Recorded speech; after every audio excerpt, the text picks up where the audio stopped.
चक्र का बाप। इससे पहले ना किसी ने सुनी, ना किसी ने देखी इतनी सटीक भविष्यवाणी। चाल चक्र। नमस्कार, बहुत स्वागत है आपका। आप देख रहे हैं चाल चक्र और मैं हूं आपके साथ शैलेंद्र पांडे। सावन की रिमझिम फुहारों के बीच में देवाधिदेव महादेव का सबसे बड़ा पर्व शिवरात्रि, जो कि सावन की शिवरात्रि है, आ गया है। ये पर्व बड़ा महत्वपूर्ण है उन कांवरियों के लिए जिनकी लगातार तपस्या के बाद आज उन्हें फल प्राप्त होता है। ये पर्व बड़ा महत्वपूर्ण है उनके लिए जो सावन में बाबा भोलेनाथ से कोई वरदान मांगना चाहते हैं। तो आज हम बात करेंगे सावन की इस महाशिवरात्रि के बारे में। क्या है इसका मामला, क्या है इसका महत्व, चलिए आपको बताते हैं। आज हम आपको बताएंगे सावन की शिवरात्रि की महिमा क्या है, क्यों यह पर्व इतना ज्यादा महत्वपूर्ण है। हम बताएंगे कि आज के दिन बाबा भोलेनाथ की कृपा कैसे मिलेगी आपको, आज के विशेष उपाय क्या हैं, अचूक उपाय क्या हैं जो आज किए जाएं तो आपके मनोकामनाओं की पूर्ति होगी। इसके अलावा राशियों की सटीक भविष्यवाणी पहुंचेगी आप तक और खुलेगा भाग्य का दरवाजा। अपने दर्शकों के टेलीफोन कॉल्स के जवाब भी हम देंगे, लेकिन सबसे पहले कार्यक्रम की शुरुआत में जान लेते हैं आज का पंचांग। आज तिथि है श्रावण कृष्ण पक्ष की त्रयोदशी और उसके उपरांत आज ही चतुर्दशी भी है। नक्षत्र है मृगशिरा और उसके उपरांत आर्द्रा नक्षत्र होगा। चंद्रमा मिथुन राशि में संचरण कर रहे हैं। राहु काल का समय कुछ देर बाद शुरू होगा। यह समय होगा सुबह के 10:30 से दोपहर के 12 बजे तक और पश्चिम दिशा की तरफ यात्रा करने की मनाही है, तो बेहतर होगा कि आज पश्चिम दिशा की तरफ यात्रा ना करें। सबसे पहले जानते हैं कि शिवरात्रि का पर्व क्या है और इसकी महिमा क्या है। देखिए, शिवरात्रि हिंदू परंपरा का एक बहुत बड़ा पर्व है। इस सृष्टि को 3 शक्तियां संचालित कर रही हैं, ऐसा हम मानते हैं। पुराण कहते हैं ब्रह्मा, विष्णु और महेश। तो ब्रह्मदेव की अलग पूजा होती है, ब्रह्म देवता की। भगवान विष्णु नारायण एकादशी पर उनकी उपासना ज्यादातर होती है। और तीसरी जो सत्ता है सृष्टि की, जो सृष्टि के संहार और लय का कारण है, वो सत्ता है शिव की सत्ता। इसीलिए शिव से जुड़ी हुई हर एक चीज बड़ी महत्वपूर्ण हो जाती है, बड़ी इंपॉर्टेंट हो जाती है। और उसमें एक क्रम आता है, एक परंपरा आती है शिवरात्रि की। सामान्यतः शिवरात्रि हर महीने के कृष्ण पक्ष की चतुर्दशी को मनाई जाती है। जो जनवरी फरवरी वाली शिवरात्रि है वो मुख्य शिवरात्रि है, उसको महाशिवरात्रि कहते हैं। लेकिन हर महीने की चतुर्दशी तिथि को भी हम मास की शिवरात्रि मनाते हैं और ऐसा मानते हैं कि शिवरात्रि के दिन शिव जी का प्राकट्य हुआ था। प्राकट्य इसलिए कह रहे हैं कि शिव कहां से आए, उनका उद्गम कहां से हुआ, उनके पीछे की सत्ता कौन है, यह ज्ञात है। कारण इसका यह है कि सृष्टि के पहले भी शिव हैं और सृष्टि के बाद भी शिव रहेंगे, इसलिए वो आदि हैं, अनादि हैं और अनंत हैं। तो भगवान शिव के लिए जो प्राकट्य माना जाता है, जिस दिन शिव प्रकाश रूप में, प्रकाश के लिंग रूप में प्रकट हुए थे, वो तिथि थी शिवरात्रि की। इसके अलावा शिवरात्रि की तिथि इसलिए भी महत्वपूर्ण है क्योंकि भगवान शिव की मैरिज एनिवर्सरी है। भगवान शिव का विवाह इस दिन हुआ था, ऐसा भी मानते हैं। इस दिन महादेव की उपासना करने से, जैसे आज शिवरात्रि है, मास शिवरात्रि है, आज के दिन या शिवरात्रि के दिन भगवान शिव की उपासना से व्यक्ति को जीवन में संपूर्ण सुख प्राप्त हो सकता है। शिव तो हैं ही औढ़रदानी, शिव तो हैं ही कृपा के देवता, इसलिए उनकी उपासना करने से आप हर मनोकामना पूरी कर सकते हैं। इस दिन व्रत रखने से, उपवास करने से और मंत्र जप करने से विशेष फायदे मिलते हैं। लेकिन शिवरात्रि का मतलब शिव की रात्रि, रात का मामला ज्यादा है ना, इसीलिए रात का जो जागरण है, रात में जग के जो शिव जी की पूजा है वो विशेष महत्वपूर्ण हो जाती है। वैसे तो हर महीने शिवरात्रि आती है, लेकिन सावन भगवान शिव का महीना है। सावन के अधिष्ठाता ही शिव हैं, इसलिए सावन की शिवरात्रि विशेष महत्वपूर्ण हो जाती है। साल की 2 शिवरात्रियां बड़ी महत्वपूर्ण हैं। एक शिवरात्रि है जब भगवान शिव का विवाह हुआ, जनवरी फरवरी वाली शिवरात्रि, और एक शिवरात्रि जो अभी है, जो जुलाई अगस्त में पड़ती है, जो कि पड़ती है सावन के महीने में, ये बड़ी महत्वपूर्ण है। इसके अलावा हर महीने में शिवरात्रि आती है। तो आज हम जिस शिवरात्रि की बात कर रहे हैं ये श्रावण की शिवरात्रि है, सावन की शिवरात्रि है। इस दिन लोग कांवर में जल भरकर ले आते हैं पवित्र नदियों से और शिवलिंग पर अर्पित करते हैं, शिव जी का जलाभिषेक करते हैं। बड़ा महत्वपूर्ण अवसर है। कांवरिये बहुत परिश्रम करके, बहुत तपस्या करके जल भर के लाते हैं बड़े पवित्रता के साथ, और वो जल शिवलिंग पर अर्पित करते हैं, वो जल शिवलिंग पर चढ़ाते हैं। तो आज का दिन बड़ा महत्वपूर्ण है। एक तो महीना भगवान शिव का, सावन का महीना शिव का ही महीना है, और उसमें भी सावन की शिवरात्रि और भी ज्यादा इंपॉर्टेंट है। तो आज वही तिथि है, सावन की शिवरात्रि है। आज का दिन विशेष महत्वपूर्ण है। जो शिव की कृपा पाना चाहते हैं, जो शिव की भक्ति करना चाहते हैं, उनके लिए बड़ा अच्छा मामला है। लेकिन मैं बता दूं, शिवरात्रि पर जो सबसे महत्वपूर्ण समय होता है वो रात का होता है। कीचड़ में ही कमल खिलता है और अंधकार में ही प्रकाश होता है। इसीलिए रात्रि के समय शिव की पूजा करने से जो तमस है, जो निगेटिविटी है, जो गड़बड़ियां हैं, वो इंप्रूव करनी शुरू कर देती हैं। तो शिव की पूजा रात के समय विशेष फलदायी होती है। और आप देखें कि जो मध्य रात्रि का समय है, उस समय अगर शिव जी की पूजा की जाए तो उनकी विशेष कृपा मिल सकती है। लेकिन एक प्रश्न है कि सामान्य रूप से जो लोग आज भगवान शिव की पूजा करना चाहते हैं, चाहे वो आप हों, चाहे वो मैं हूं, भगवान शिव की पूजा आज के दिन कैसे करेंगे, क्या तरीका होगा उसका? देखिए, स्नान करके, आज के दिन स्नान करके भगवान शिव की पूजा का संकल्प लें कि मैं सकाम पूजा करूंगा, मैं निष्काम पूजा करूंगा, अर्थात मेरी कोई कामना है मैं उसको पूरा करने के लिए पूजा करूंगा, या मैं केवल शिव कृपा प्राप्त करने के लिए पूजा करूंगा। यह संकल्प लें। पता होना चाहिए कि पूजा कर क्यों रहे, ऑब्जेक्टिव क्या है, शिव की कृपा का उद्देश्य है या कोई कामना पूरी करनी है। तो यह संकल्प लेंगे। भगवान शिव को जल अर्पित करेंगे शिवलिंग पर। इसके बाद पंचोपचार पूजन करेंगे।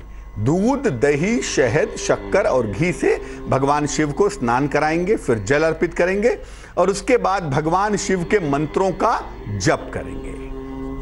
और भगवान शिव का स्वयं सिद्ध मंत्र जानते हैं, नमः शिवाय। इस मंत्र का जप करें।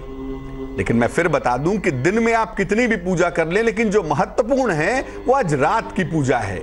इसलिए रात में भगवान शिव का मंत्र तो जपे ही, इसके अलावा रुद्राष्टक का पाठ करें। नमामि शमी शान निर्वाण रूपम विभुम व्यापकम ब्रह्मवेद स्वरूपम, या शिव स्तुति, वज्र कठोर कुसुम कोरक पिनक पानय नमो नमस्ते, शिव स्तुति का पाठ भी कर सकते हैं। और अगर आप 4 पहर पूजन करते हैं, बहुत सारे लोग चारों पहर में अलग अलग पूजा करते हैं। शिवरात्रि का एक विशेष विधान भी है कि सुबह, दोपहर, शाम और रात 4 पहर में पूजन की जाएगा। तो पहले पहर में दूध चढ़ाएंगे भगवान शिव को, दूसरे पहर में दही, तीसरे पहर में शुद्ध देसी घी और चौथे पहर में शहद अर्पित करेंगे, फिर जल अर्पित करेंगे और चारों पहर में 4 अलग अलग चीजों से भगवान शिव का पूजन करेंगे। हर पहर में जल का प्रयोग जरूर करेंगे। शिव की पूजा बिना जल के नहीं हो सकती। जल ही जीवन है, जलेषु जीवनम, और शिव भी जीवन के ही तो निस्तारक हैं। इसीलिए हर पहर में जल का प्रयोग जरूर किया जाएगा, जल का प्रयोग अवश्य होगा। और इसके बाद आप जब उनका पूजन कर लेंगे तो जो आपकी प्रार्थना है, जो आपकी कामना है, आप उसके लिए जरूर कहेंगे। अब शिवरात्रि में अलग अलग प्रयोग भी किए जाते हैं और मैं बता दूं कि ये प्रयोग आज शाम को सूर्यास्त के 45 मिनट पहले, सूर्यास्त के 45 मिनट बाद, यानी प्रदोष काल में, या मध्य रात्रि में, मिडनाइट में अगर ये प्रयोग किए जाएं तो ज्यादा प्रभावशाली होंगे। इसीलिए शिवरात्रि में आज विशेष प्रयोग जरूर करिए। क्या क्या प्रयोग हैं और उससे क्या क्या फायदे होंगे, चलिए नोट करते जाइए। आज के दिन कौन कौन से विशेष प्रयोग आपके लिए फलदायी होंगे। पहला प्रयोग, धन की प्राप्ति के लिए। शिव ऐसे देवता हैं जो रहते हैं स्मशान में, कैलाश पर, लेकिन रावण को लंका दे देते हैं। शिव रहते हैं स्मशान में, वैराग्य धारण करते हैं, लेकिन सृष्टि का सारा वैभव उनके अधीन है। इसीलिए अगर आपको धन की कामना है, धन की प्राप्ति करनी है, तो क्या करेंगे? दूध, दही, शहद, शक्कर और घी, जरा जरा सा, बहुत ज्यादा नहीं, जरा सा, 1 चम्मच दूध, 1 चम्मच दही, 1 चम्मच शहद, 1 चम्मच शक्कर और 1 चम्मच घी, जरा जरा सा, ये भगवान शिव के शिवलिंग पर अच्छी तरह से दोनों हाथों से लगा लें। और इसके बाद जल की पतली सी धारा, ओम नमः शंभवाय च मयस्कराय च शिवतराय च, ये पतली सी जल की धारा धीरे धीरे धीरे धीरे शिवलिंग पर गिराएंगे। और जब ऐसा कर लेंगे तब भगवान शिव से प्रार्थना करेंगे कि प्रभु मुझे धन का वरदान दो। प्रभु मेरी आर्थिक स्थिति अच्छी नहीं है, मुझे धन की समस्या है, इतना हो जाए कि जीवन चल जाए, इतने धन की व्यवस्था कर दो। अगर ये प्रार्थना आप करते हैं भगवान शिव से आज के दिन संध्या काल में, सूर्यास्त के आसपास के समय में या मध्य रात्रि के समय में, तो भगवान शिव की कृपा से आपकी ये कामना निसंदेह पूरी होगी, निश्चित रूप से पूरी हो जाएगी। दूसरी कामना संतान की है। संतान नहीं हो पा रही है, परेशान है, डॉक्टर कहता है कोई प्रॉब्लम ही नहीं है, कोई समस्या ही नहीं है, फिर भी संतान नहीं हो पा रही है। संतान के लिए निरंतर प्रयास कर रहे हैं, कोई समस्या नहीं है, कोई दिक्कत नहीं है, फिर भी संतान नहीं हो पा रही है, तो याद रखिए कि भावी मेटि सकहि त्रिपुरारी। भगवान शिव वो देवता हैं जो विधाता के विधान को मेट सकते हैं, मिटा सकते हैं। इसलिए संतान किस्मत में ना होना, तब भी भगवान शिव की पूजा से संतान की प्राप्ति होगी। कैसे? शिवलिंग पर घी अर्पित करेंगे, जरा सा देशी घी हाथ में ले लें और दोनों हाथों से शिवलिंग पर अच्छी तरह से लगा दें और उसके बाद जल की पतली सी धारा शिवलिंग पर धीरे धीरे धीरे धीरे आराम से गिराएं। ये नहीं कि ले गए लोटा और सीधा उड़ल दिया, नहीं, पतली पतली पतले पतले तरीके से जल की धारा शिवलिंग पर अर्पित करें। इसके बाद संतान प्राप्ति के लिए प्रार्थना करें कि प्रभु मुझे संतान की प्राप्ति हो, मैं चाहता हूं या मैं चाहती हूं कि आपकी कृपा से आपके जैसी ही संतान, तेजस्वी संतान, ज्ञानवान संतान, स्वस्थ संतान मुझे प्राप्त हो। ये प्रार्थना भगवान शिव से करेंगे। आज सावन की शिवरात्रि है, प्रदोष काल में करेंगे या मध्य रात्रि में करेंगे, आपकी ये प्रार्थना निश्चित रूप से पूरी होगी। तीसरी कामना, भगवान शिव को विवाह का देवता मानते ही हैं और आज भी बहुत सारी महिलाएं सोमवार का व्रत रखती हैं भगवान शिव के लिए, ताकि उनको अच्छा पति मिल सके, उनकी शादी जल्दी हो जाए, विवाह संबंधी जो मुश्किलें हैं वो दूर हो जाएं। तो विवाह के लिए भगवान शिव की आज पूजा कैसे की जाएगी? शिवलिंग पर 108 बेलपत्र अर्पित करेंगे। बेलपत्र के बारे में क्या कहते हैं? त्रिदलम त्रिगुणाकारम त्रिनेत्रम च त्रियायुधम त्रिजन्मम पाप संहारम एक बिल्वम शिवार्पणम। 3 जन्म के पाप का जो नाश कर दे, एक बेलपत्र अगर शिव को अर्पित किया जाए तो त्रिजन्मम पाप संहारम, 3 जन्म के पाप का नाश कर देता है। तो शिवलिंग पर 108 बेलपत्र अर्पित करें और जब बेलपत्र अर्पित करें तो 1 बाय 1 करेंगे, एक साथ नहीं गिरा देंगे और हर बेलपत्र के साथ कहेंगे नमः शिवाय, नमः शिवाय, नमः शिवाय। ठीक है ना?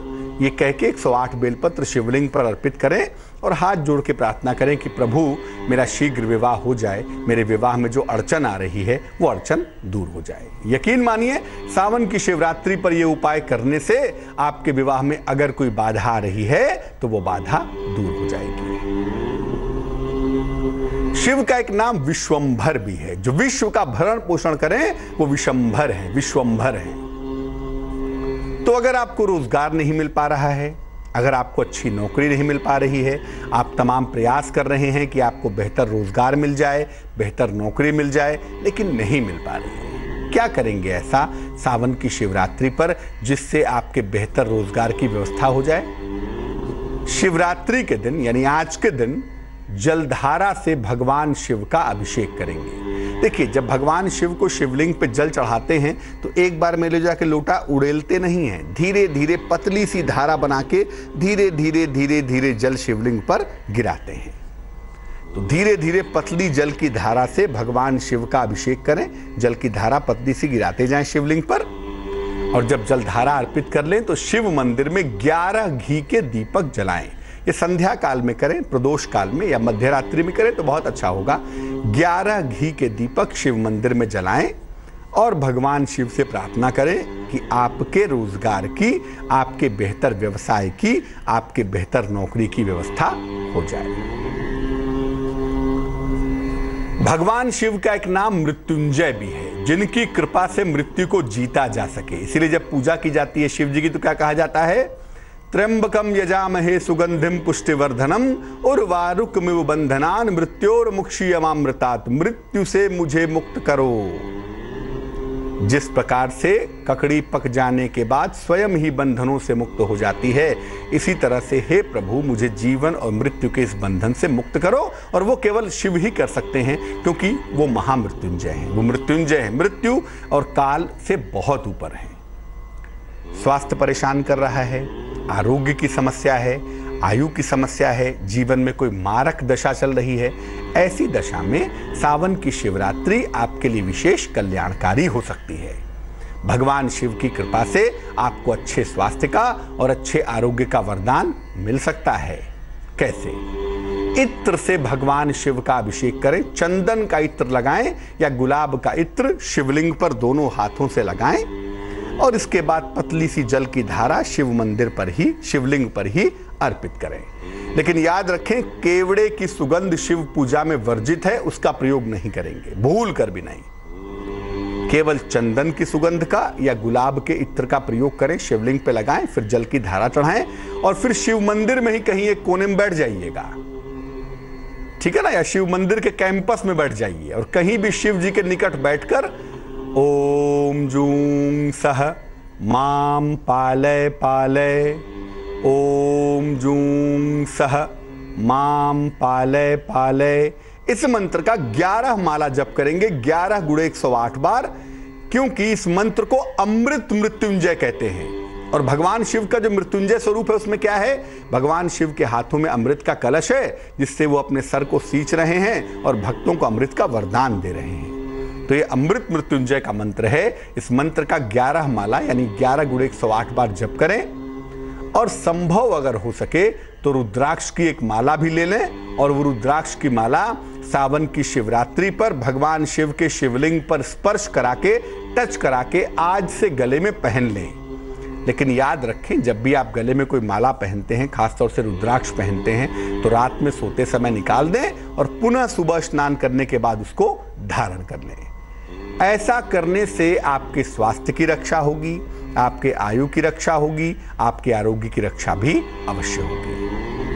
तो सावन की महाशिवरात्रि है और आज के दिन ही आप देखेंगे कि जगह जगह से कांवरिये पवित्र नदी से जल भर के लाते हैं और भगवान शिव को अर्पित करते हैं।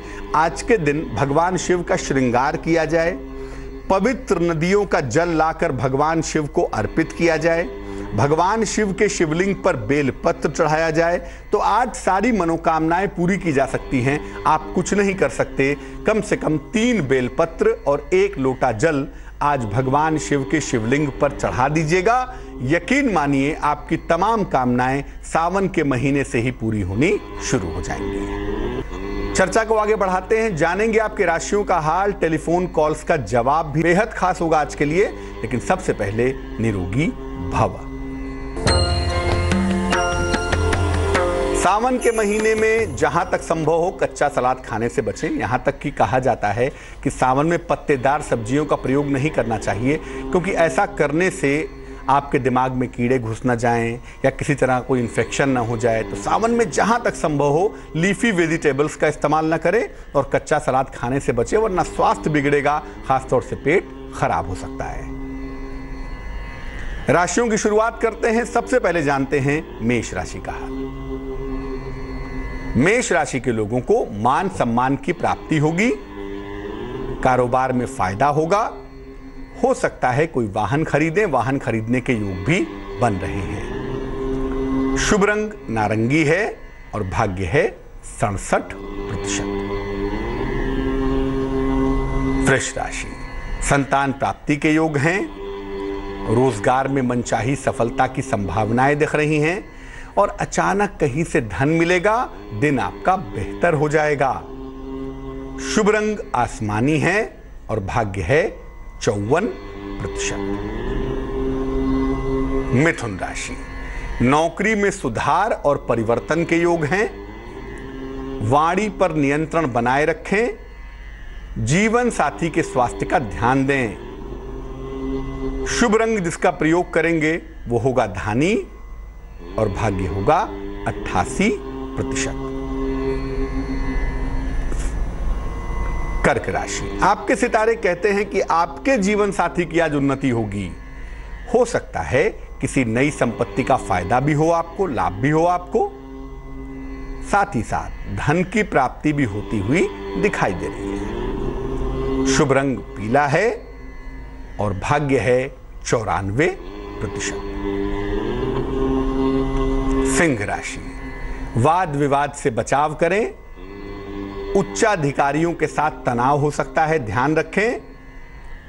संतान पक्ष से लाभ होने की संभावना भी बनी हुई है। शुभ रंग लाल होगा और भाग्य होगा तकरीबन 83%। कन्या राशि, लंबी यात्रा के योग हैं, नौकरी में परिवर्तन की संभावना बनी हुई है, लेकिन आकस्मिक धन की हानि से बचाव करेंगे। शुभ रंग जिसका प्रयोग करेंगे वो होगा नीला और भाग्य होगा 51%। तुला राशि, तुला राशि के जो लोग कला के क्षेत्र में हैं उन्हें फायदा होगा, किसी पुराने मित्र से मुलाकात होगी, हो सकता है कोई संपत्ति खरीदें, कोई प्रॉपर्टी खरीदें। शुभ रंग क्रीम होगा और भाग्य होगा तकरीबन 78%। वृश्चिक राशि, मुकदमों में विजय मिलेगी आपको, लिखा पढ़ी में सावधानी बनाए रखें, वाहन दुर्घटना से बचाव करें। शुभ रंग जिसका इस्तेमाल करेंगे वो होगा सफेद और भाग्य होगा 88%। धनु राशि, प्रेम संबंधों में तनाव हो सकता है, महत्वपूर्ण निर्णय आप टाल दें तो बेहतर है, मान सम्मान पर बहुत ध्यान दें। शुभ रंग गुलाबी होगा और भाग्य होगा 67%। मकर राशि, जीवन किसी बड़े परिवर्तन के दौर से गुजर रहा है, पुराने मुकदमे जो चल रहे हैं उसमें थोड़ी मुश्किलें आ सकती हैं, ध्यान रखें। स्थान परिवर्तन के लिए तैयार हो जाएं। शुभ रंग हरा होगा, ग्रीन होगा और भाग्य होगा 54%। कुंभ राशि वालों के रोजगार के मामले बेहतर हो रहे हैं, उपहार का लाभ भी मिलता हुआ दिख रहा है, क्रोध पर नियंत्रण बनाए रखें तो अच्छा है। शुभ रंग सुनहरा होगा और भाग्य होगा 82%। मीन राशि, रुका हुआ धन आपको प्राप्त होगा, मान सम्मान की प्राप्ति भी होगी, सेहत में सुधार की संभावना भी बनी हुई है। शुभ रंग सफेद होगा और भाग्य होगा 97%। एक दर्शक जुड़ रही हैं विनीता हमारे साथ, उनसे बात करते हैं। विनीता जी बताइए। सर मेरा बेटा अभी रिसेंटली 11th में आया है, मैं उसका स्कूल चेंज करवाना चाह रही हूँ क्योंकि उसका स्कूल वो वाले सब्जेक्ट नहीं दे रहा जो पढ़ना चाहता है, तो मैं यही पूछना चाह रही हूँ कि ये राइट डिसीजन होगा या नहीं। डेट ऑफ बर्थ बताइए। 12 मार्च 2001, 2:55 दोपहर के, और Delhi date of place of birth. तो बेटे को अभी कौन सा सब्जेक्ट मिल गया है? सर ह्यूमैनिटीज मिल रहा है, लेकिन ह्यूमैनिटीज में जो हम चाह रहे हैं वो नहीं दे रहे हैं, वो अपनी चॉइस के दे रहे हैं स्कूल वाले। क्या सब्जेक्ट आप चाहती हैं? सर हम लोग चाह रहे हैं जैसे उसे साइकोलॉजी मिल जाए, ज्योग्राफी मिल जाए, हिस्ट्री मिल जाए, पोल साइंस या इनमें से कोई एक चीज मिल जाए, लेकिन उसे होम साइंस, पेंटिंग और फिजिकल एजुकेशन दे रहे हैं। कुंडली कर्क लग्न की है आपके बेटे की, राशि तुला है, महादशा राहु की और अंतरदशा आपके बेटे की चल रही है सूर्य की। सूर्य इसमें लॉर्ड ऑफ एजुकेशन भी है ना, कुंडली के दूसरे खाने का मालिक है, अष्टम भाव में बैठा हुआ है। और जो नैसर्गिक ब्रेन का डिस्पोजिटर है मंगल, वो कुंडली के 5वें खाने में बैठा है, तो दिमाग तो बहुत अच्छा है और भविष्य में प्रशासनिक सेवा में एडमिनिस्ट्रेटिव जॉब में जाने की संभावना भी बन गई है। लेकिन ऐसी कुंडली की मुश्किल ये है कि इनको शुरुआती दौर में शिक्षा प्राप्त करने में और खासतौर से मनचाही शिक्षा पाने में बड़ी मुश्किलें आती हैं। अगर वो विद्यालय इसको मनचाही एजुकेशन नहीं दे रहा, मनचाहा विषय नहीं दे रहा है, तो स्कूल बदल दीजिए, क्योंकि ऐसी दशा में आप अपने बच्चे को गलत विषय मत दिलवाइए, आगे का करियर नष्ट हो जाएगा। एक बार प्रयास करके आप देखें, तकरीबन 25 जुलाई के बाद, 25 जुलाई के बाद अगर आप प्रयास करके देखें तो उस समय थोड़े से ग्रहों में परिवर्तन हो रहा है। हो सकता है उस समय आपके बेटे को अच्छा विषय मिल जाए, और तब भी ना मिले तो इसका विद्यालय बदलवा दें, और बेटे के लिए एडमिनिस्ट्रेटिव फील्ड में जाना बड़ा अच्छा रहेगा। अब 2 उपाय करने की जरूरत है ताकि शिक्षा में दिक्कत ना आए और आगे करियर बहुत अच्छा हो जाए। एक देसी मूंगा इंडियन कोरल वजन में 8 से 10 रत्ती, कॉपर की अंगूठी में, तांबे की अंगूठी में, सीधे हाथ की अनामिका उंगली में, राइट हैंड के रिंग फिंगर में, मंगलवार की सवेरे इसको पहना दीजिए, बहुत फायदा होगा। और दूसरा, इस बच्चे से कहें कि रोज सुबह सूर्य भगवान को जल चढ़ाए, तो इसको मनचाहा विषय पाने में भी सुविधा हो सकती है। चलिए अब खोलते हैं भाग्य का दरवाजा और जानते हैं कीमती उपाय। सावन के पावन महीने में कीमती उपाय जान लें कि सावन के महीने में घर के मुख्य द्वार पर बेल का पौधा लगाएं। एक बेल का छोटा सा पौधा गमले में ही लगा सकें तो लगाएं, घर के मेन डोर पर जरूर लगाएं। ऐसा करने से धन की जो मुश्किल है, पैसे रुपए की जो किल्लत है, जो समस्या है, वो निश्चित रूप से दूर हो जाएगी। एक दर्शक जुड़ रही हैं औरंगाबाद से, वंदना है हमारे साथ, उनसे बात करते हैं। वंदना बताइए। नमस्कार पंडित जी। जी नमस्कार। मैं औरंगाबाद से बोल रही हूँ। मेरे बहन की शादी को 16 साल हो गए। वैसे 10 साल तो वो इधर ही थी, अभी 6 साल से वो बाहर यूके में गई है। तो अभी तक संतान प्राप्ति नहीं हुई है गुरुजी। डेट ऑफ बर्थ पता है बहन जी की? हाँ, 18/3/1984। समय बताइए। दोपहर का 4:25 कहाँ पे जन्म हुआ है? औरंगाबाद में। संतान नहीं हो पा रही है ना? जो कुंडली इनकी बनती है उसके हिसाब से इस कुंडली में मेडिकल प्रॉब्लम जरूर है। शुक्र, चंद्र और मंगल तीनों की स्थितियां ठीक नहीं है। तो एक तो हार्मोनल इम्बैलेंस है, एक तो जो प्रोडक्टिव आर्गन है उसमें दिक्कतें हैं, तो कहीं ना कहीं मेडिकल प्रॉब्लम दिखाई देती है और इसमें नेचुरल संतान नहीं होगी।